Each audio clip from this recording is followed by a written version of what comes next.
Thousands have been evacuated from the border areas near Ukraine's Kharkiv as Russia claims it has captured 4 more villages in the country's northeast. This is in addition to the 5 villages that Russia claimed to have captured on Saturday in Kharkiv.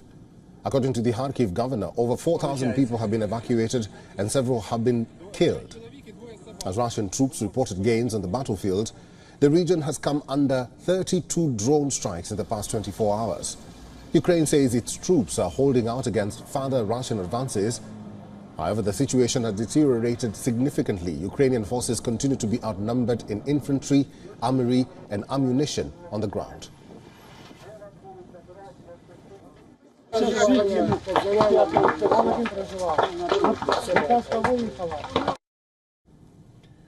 Ukrainian President Volodymyr Zelensky claims that Ukrainian troops have been carrying out counterattacks in the border villages. He says disrupting Russian offensive plans is now their #1 priority. Today the focus is primarily on the front line, on the situation in our areas where there is the highest risk of Russian offensive. Our defensive operations continue in the Kharkiv region. A Ukrainian missile hit a multi-story structure, taking down a whole section of the building. The attack killed at least 7 and injured over 17 in the Russian city of Belgorod. Moscow described the incident as a terrorist attack on residential areas. The attack was carried out using Tochka-U, Vampire and Orkan missiles and rockets. The city has been subjected to massive Ukrainian shelling, according to officials. Last month, President Vladimir Putin suggested establishing a buffer zone inside Ukrainian territory due to the attacks on Belgorod. Russian Defense Ministry said on Sunday it destroyed 2 Soviet-era conventional ballistic missiles launched overnight over Belgorod region. A Ukrainian drone attack also hit a refinery in Russia's Volgograd region, causing a fire at the complex.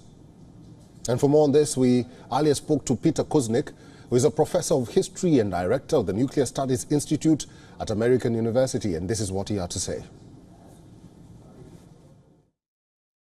Ukraine is in a very difficult position now, both in terms of manpower and in terms of weaponry.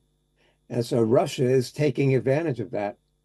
They had been moving in the east and the south. Now they've added this offensive in the north. And so the Ukrainian lines were already stretched very thin, and Russia was making incremental gains in the south and the east.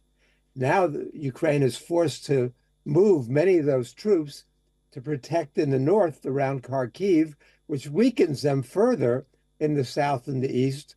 And so Russia is exploiting their advantages.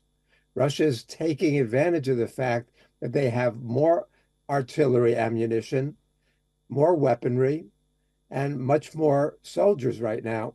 So Ukraine has passed new legislation that allows them to draft more Ukrainian citizens, but that doesn't go into effect for another week, and that will require months of training. So Ukraine is going to be in a weakened position for quite some time. Nobody has any optimistic assessment of anything that would happen from Ukraine's standpoint in 2024.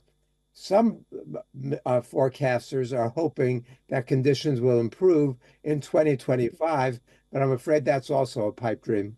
For all the latest news, download the WION app and subscribe to our YouTube channel.